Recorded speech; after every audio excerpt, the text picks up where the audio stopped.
Gibraltar Wschodu, Monemvasia. Kamienne miasto na skale. Niezwykły widok wita żeglarzy. Od strony lądu miasto jest niewidoczne. Przez wieki było trudne do zdobycia. Dziś my je zdobywamy.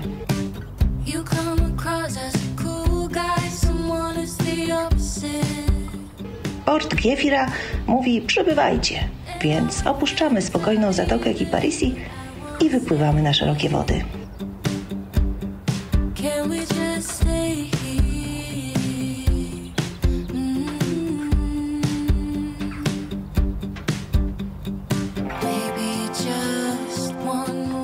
Ten spokój, cisza, które znajdujemy na morzu, to właśnie jest piękno żeglowania. A po drodze postój w zatoce.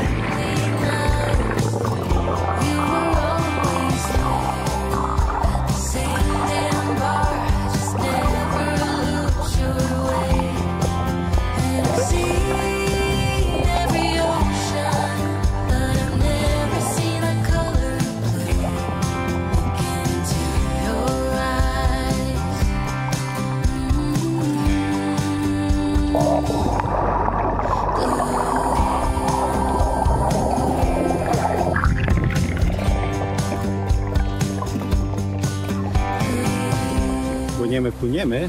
Dzisiaj jest spokojna woda, a po kąpieli zmierzamy do Monemvasii. A Monemvasia tam przed nami. To ta niesamowita skała.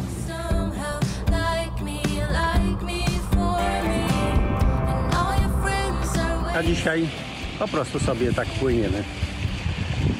Wiatr jest bardzo fajny, co prawda słabiutki, bo musimy płynąć na silniku. Płynęliśmy na żaglach trochę, ale była za mała prędkość. Wykąpaliśmy się w zatoczce, a teraz zdążamy, już na horyzoncie widać, o tam Monemvasia, nasze ulubione miejsce. To taka skała, gdzie jest mnóstwo domów. No i wygląda bardzo, bardzo ładnie. Do portu.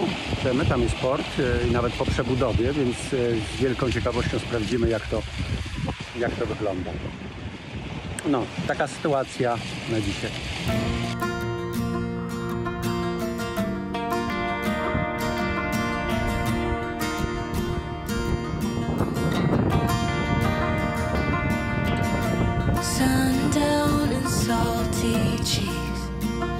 It's not a cute look getting kicked out of the bar when you're no. W greckich portach zwykle cumuje się rufą do kei i z użyciem kotwicy z dziobu. Najczęściej Agnieszka idzie na dziób rzucić kotwicę, a ja stoję za kołem. Lubimy używać słuchawek interkomu, bo dzięki nim słyszymy się wyraźnie i nie musimy do siebie krzyczeć. A port w Monemvasii, świeżo odnowiony, wita nas turkusową wodą i dużą ilością wolnego miejsca, więc z cumowaniem nie ma problemu. Rzucamy cumy na keję i tak spotykamy polską załogę z jachtu Tranquility, z którą niedługo porozmawiamy.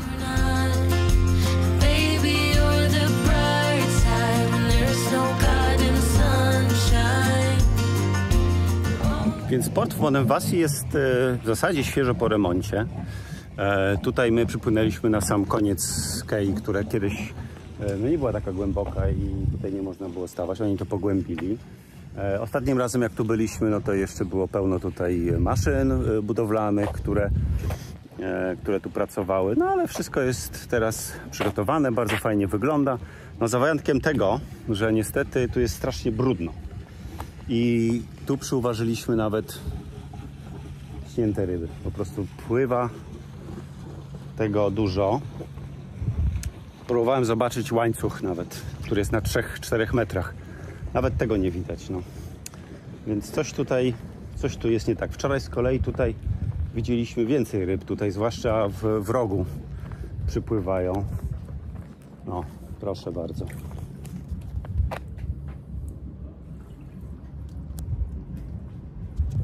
Pełno śmieci. No to nieładne jest, no. Ale reszta wszystko reszta cała jest bardzo, bardzo ładna, bo jest bardzo ładny widok tutaj na górę, na Monemvasie. Tutaj nawet są muringi, zauważyłem, ale nie wiem, czy te muringi działają, no dlatego mamy też obawę, bo jak są muringi, to są i łańcuchy. No i teraz trochę się obawiamy, czy przypadkiem nasza kotwica nie zahaczyła się. I patrzę, czy to nie są muringi, to są pozostałości muringów po prostu. Na pewno te łańcuchy tam są, no to one są bardzo niebezpieczne i nie lubię tych łańcuchów.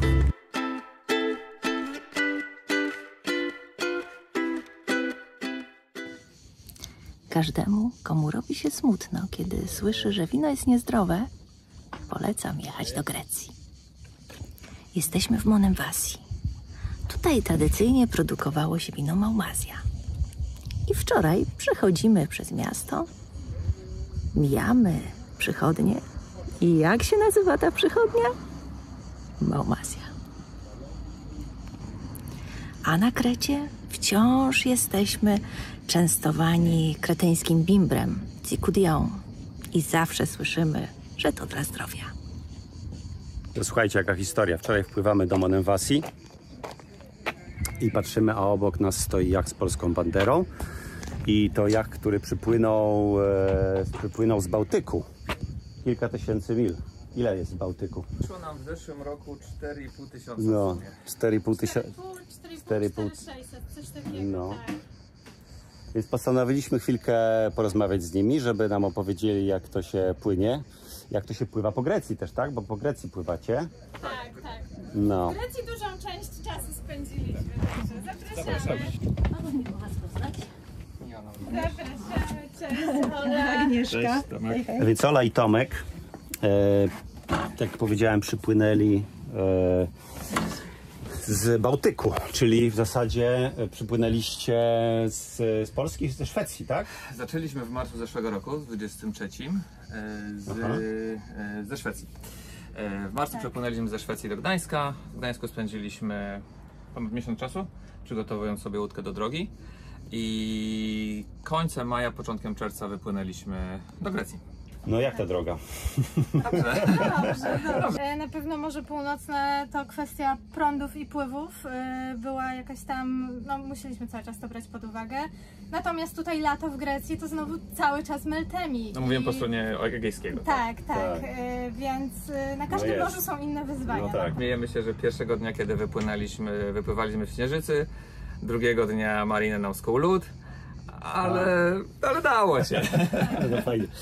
No to fajnie. A po Grecji to gdzie pływaliście?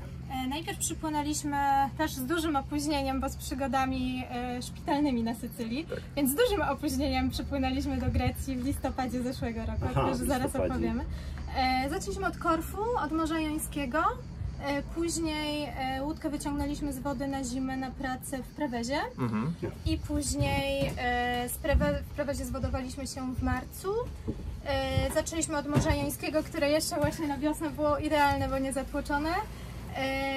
Wokół Peloponezu, Morze Egejskie... Jeszcze Kretę zaliczyliśmy. A, Kreta jeszcze, tak. Przez Kitirę, Kretę. Kitira, Kreta, Morze Egejskie, Sporady. No nie udało nam się tam całkiem na północ Grecji popłynąć, tak? W rejon Halkidiki, tam już... Zazdrościmy, bo my też chcemy tak pływać dłużej. Na razie to tylko po prostu łódeczką sobie raz w tygodniu, może 2 tygodnie, może 3 tygodnie. Życzymy wam wszystkiego dobrego. Pływajcie, jak to mówią, stopy wody pod kilem, albo więcej niż stopy. Tak naprawdę. Kilku. Kilka by się przydało.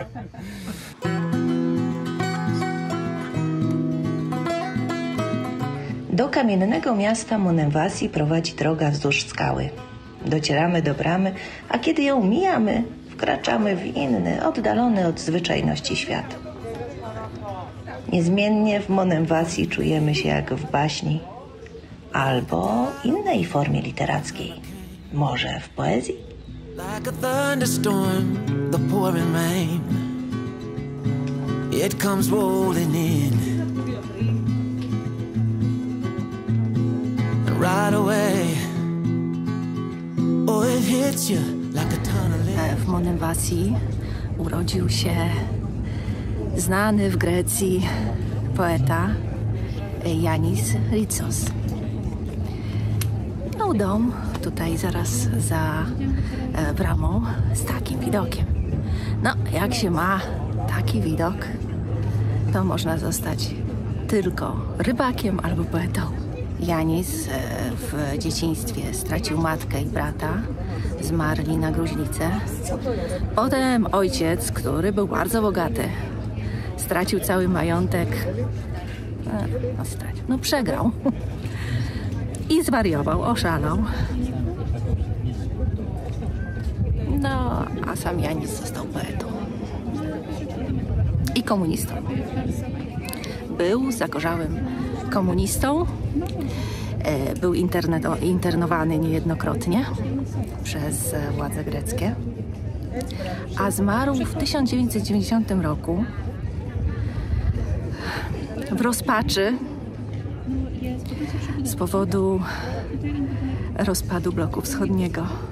No i niektórzy mówią, że właśnie umarł ze sklerozy, ponieważ wszystkie jego ideały, wszystkie utopie, w które wierzył, rozpadły się. A historia Monemvassy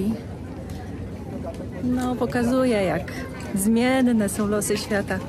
Swego czasu mieszkało tutaj, w tym miasteczku niedużym, 50 000 ludzi. To były czasy, kiedy tutaj prowadził szlak handlowy, miasto się wspaniale rozwijało. Potem powstał kanał koryncki, zmieniły się trasy, szlaki handlowe, no i miasto zaczęło podupadać i tak w 2011 roku, jak mówi Wikipedia, mieszkało tu 19 osób. Teraz mijamy tutaj wielu turystów, nie mieszkańców.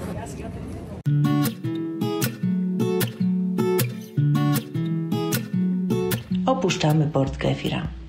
Nasz jacht na tle statku z kamienia, jak nazywał Monemvassy Yanis Ritsos. Ale to miejsce sprzyja poetyzowaniu. Oto piękno żeglowania.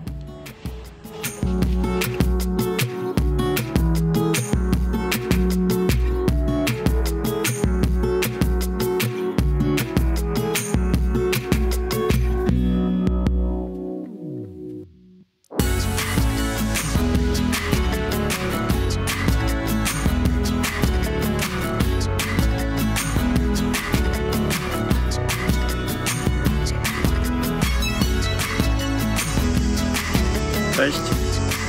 Cześć. Hello. To my pływamy. Może nas zasubskrybujesz? To będziemy się widzieć częściej. To nam bardzo pomoże. Dzięki. Dzięki.